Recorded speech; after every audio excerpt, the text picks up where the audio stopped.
1,00,000 మంది శివభక్తులతో కలిసి మహారుద్రాక్ష పూజలో పాల్గొనండి. వెంటనే కాల్ చేసి మీ పేరును నమోదు చేసుకోండి. నమస్తే రమ్మగారు. నమస్తే జయ. రమ్మగారు, మనల్ని తిట్టేవారిని వారు మనతోనే ఉంటారు. ఎలా హ్యాండిల్ చేయాలి?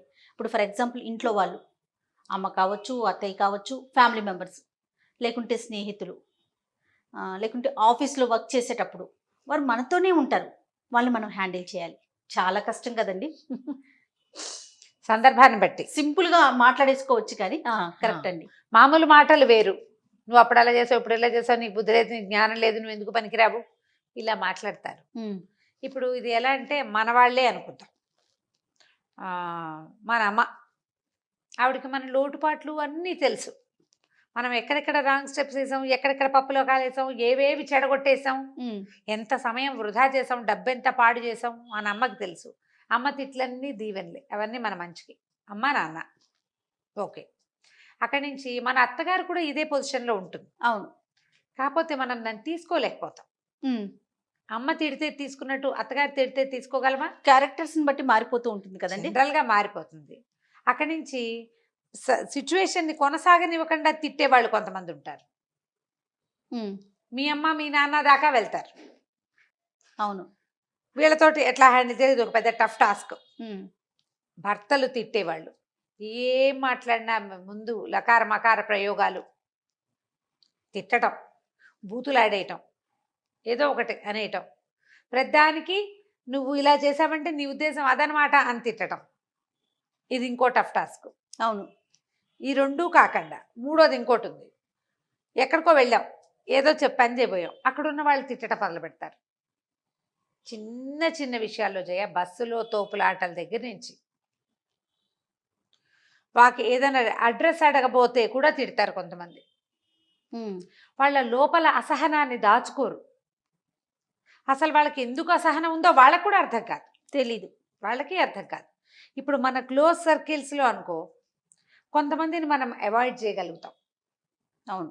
కొంతమందిని అలవాటుగా వాళ్ళ తిట్లు స్వీకరించేస్తాం, కొంతమంది నుంచి పారిపోతాం అసలు వాళ్ళని చూడకుండా.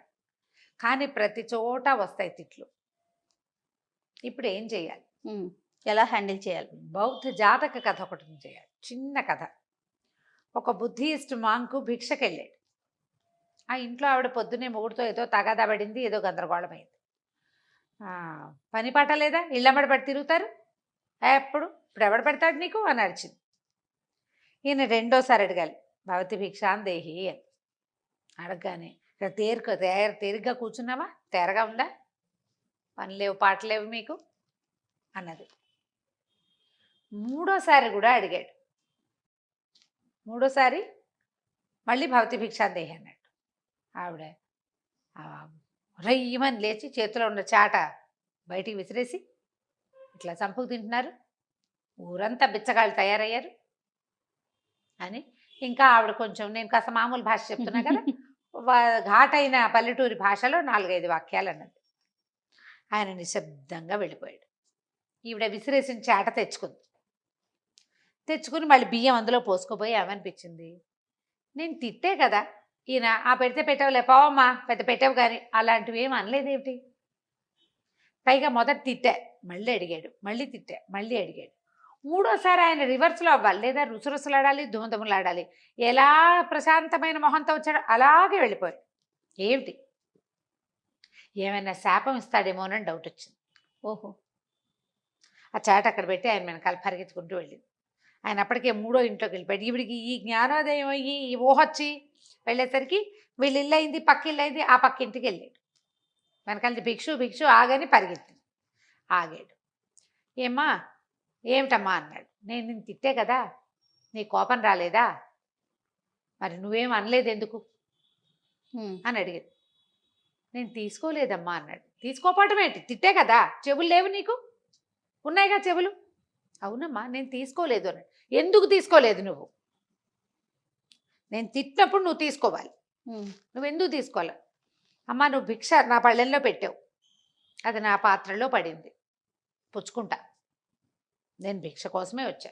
నువ్వు తిట్టావు, నా చెవిలోకి వెళ్ళి బయటికి వెళ్ళిపోయింది, నేను అది ఉంచుకోవాలా, నేను తీసుకోలేదు దాన్ని అన్నాడు. ఎందుకు తీసుకోవో ఎలా తీసుకోవో చెప్పు నువ్వు నాకు. నేను నీకు ఒక ఆవుని ఇచ్చాను అనుకో, అది ఎవరిది అన్నాడు. నాకు ఇచ్చావు కాబట్టి నాదే అని. నేను నీకు ఒక ఆవుని ఇస్తానన్నా, నువ్వు తీసుకోలేదు, అప్పుడు అది ఎవరిది? నీదే. నువ్వు తిట్టావు, నేను తీసుకోలే, ఆ తిట్లు ఎవరివి అన్నాడు. నావే అంది వెంటనే. ఇంతేనమ్మా అన్నాడు. తిట్లు తీసుకోవద్దు. నువ్వు రియాక్ట్ అయ్యావనుకో తగాదా పెరుగుతుంది. ఆ తిట్లు నీ చెవిలో అలాగే ఉండిపోతాయి. ఒకసారి ఒకళ్ళ అవతల వాళ్ళ దుర్భాషలు ఆడితే నువ్వు కూడా దుర్భాషలే ఆడతావు. మాట తీయగా మాట వస్తుంది.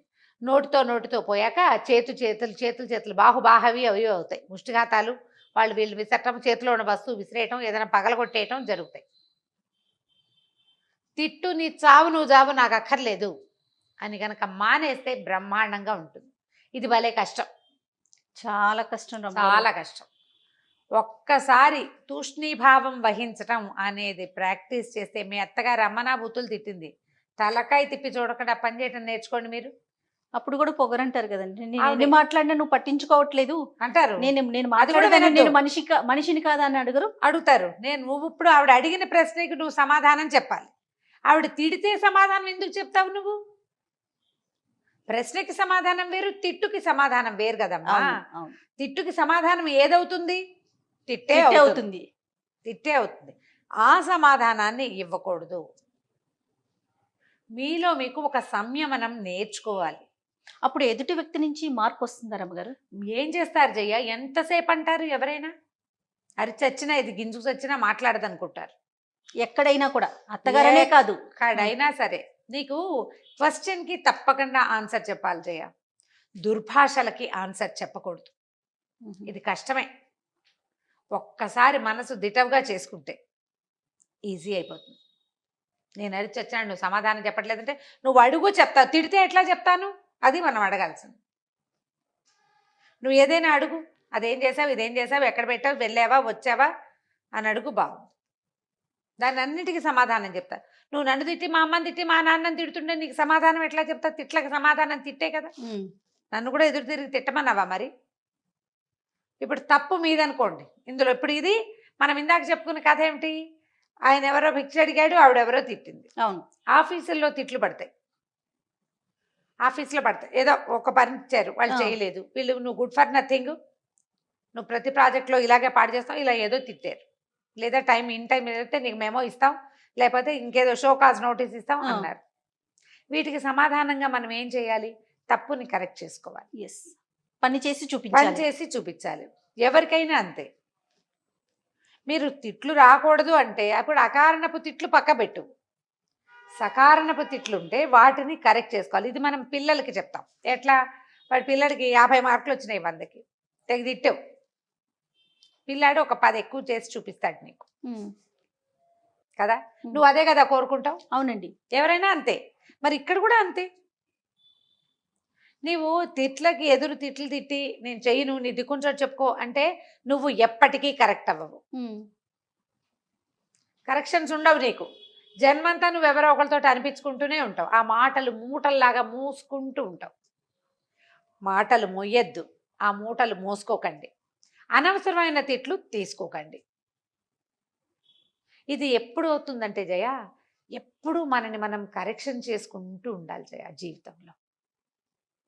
ఇవాళ కూరలో ఉప్పు తక్కువైంది, రేపు కొంచెం మరి కాస్త ఎక్కువ వేయాలి. ఇవాళ తిట్లు తిన్నాం, వంట సరిగా రాలేదు, కొంచెం ఒళ్ళు దగ్గర పెట్టుకుని వండుకోవాలి.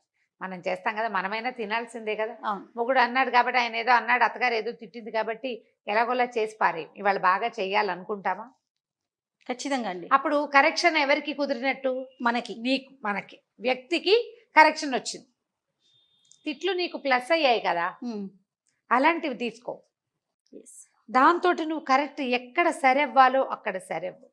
అకారణంగా తిట్టేవాళ్ళు లేదా పాత విషయాలు ఎత్తి తిట్టిపోసేవాళ్ళు, వాళ్ళని వదిలిపెట్టేసేయండి. ఎంత వదిలేస్తే అంత హాయిగా ఉంటారు. ఇది వాళ్ళ హాయి కాదు, మనకి హాయి. మనకి హాయి. దీన్ని మోయద్దు. ఇది ప్రాక్టీస్ భలే కష్టం. ఈ చెప్పినంత ఈజీ మాత్రం సచ్చినా కాదు. అవునండి, భలే కష్టం. బట్ ఈ కరెక్షన్ని నేర్చుకుంటే ఇవాళ రేపు మనకి సమాజం చాలా చిన్నది, ప్రపంచం చాలా పెద్దది. మనం ఎందరినో డీల్ చేయాల్సి వస్తాం. ప్రతి చోట రియాక్ట్ అయ్యి అసహనం తెచ్చుకుంటే మనకు వచ్చేది ఏమిటి? మనకున్న సమస్యలతో పాటు బీపీ కూడా ప్లస్ అవుతుంది అవును. కదా. పైగా ఏమవుతుందంటే నువ్వు తిట్లకి సమాధానం తిట్లే చేస్తే ఎప్పటికీ కరెక్ట్ అవ్వవు. నువ్వు మనం కరెక్ట్ అవ్వము, ఆ ఇష్యూ సద్దుమణగదు. సద్దుమణగదు, అది ఆగదు. ఇంకా నువ్వు ఎప్పటికీ కరెక్ట్ కాలేవు. కాబట్టి కరెక్షన్కి ప్రాధాన్యత ఇవ్వండి, తిట్లని అనవసరంగా తీసుకోకండి. తప్పకుండా చాలా మంచి విషయం చెప్పారు అమ్మగారు. నమస్తే. నమస్తే.